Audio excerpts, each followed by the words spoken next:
Pour moi, la dyslexie, c'est un mode de raisonnement différent, un mode de fonctionnement intellectuel différent.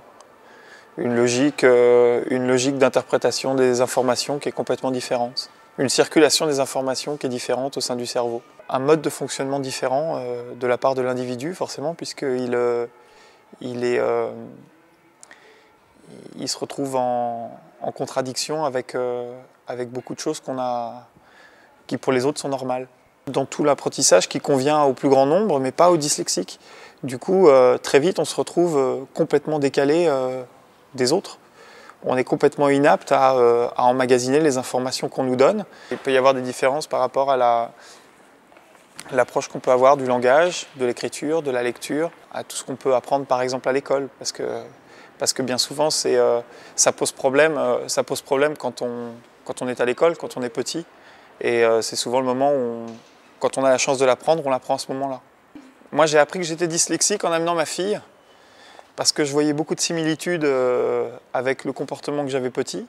Ça m'a conforté dans l'idée que je n'étais pas un imbécile. Et c'est ce qu'on essayait de me faire croire depuis que j'étais tout petit. Moi, j'ai un caractère et une nature qui a fait que je me suis affirmé par moi-même, mais il a fallu qu'à un moment donné, je me mette en rupture avec le système. Et voyant des similitudes comportementales avec ma fille, j'ai pas eu envie qu'elle traverse les mêmes choses que moi. Les dyslexiques développent des qualités d'instinct que les autres n'ont pas besoin de développer. Je m'explique là-dessus, c'est-à-dire que c'est comme n'importe quelle personne qui a une vraie différence, que ce soit physique, par un handicap, par je sais pas, quelqu'un de disgracieux, quelqu'un qui forcément ne fait pas l'unanimité dès le début, va développer un instinct beaucoup plus fin et qui va lui servir de vecteur pour aller frayer avec les autres, pour se fondre dans le monde, pour savoir qui est qui.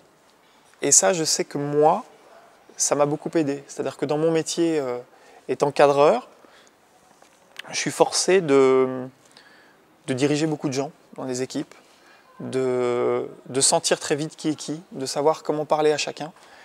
Et ça m'a beaucoup aidé. Après coup, ça m'a beaucoup aidé. C'est-à-dire que ça a vraiment développé chez moi cet instinct de ressentir les gens très vite. Voilà. Et ça, c'est peut-être quelque chose que les gens qui n'ont pas ces difficultés-là enfant ne sont pas forcés de développer. Parce que par la force des choses, ils font plus rapidement l'unanimité, je dirais. Quand je rencontre des personnes et chez lesquelles je reconnais des comportements similaires aux miens, en tout cas qui pourraient laisser entendre qu'ils se sont inventés des méthodes, alors je reconnais chez eux une certaine forme de dyslexie, à différents degrés bien évidemment. Mais après moi je suis dans une profession qui a un refuge aussi. C'est-à-dire que dès qu'on arrive dans des professions un peu marginales, artistiques souvent, ou artisanales, en tout cas qui font appel à une grande dextérité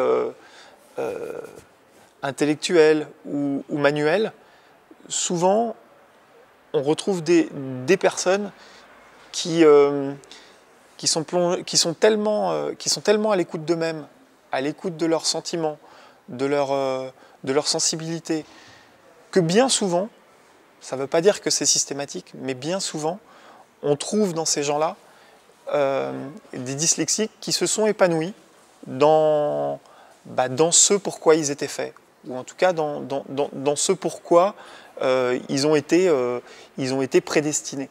Ou qu'ils aient eu la chance de découvrir ça parce qu'on les a menés, ou parce qu'ils ont choisi la bonne formation. C'est souvent des gens qui se sont épanouis et qui ont été très à l'écoute d'eux-mêmes, en fait.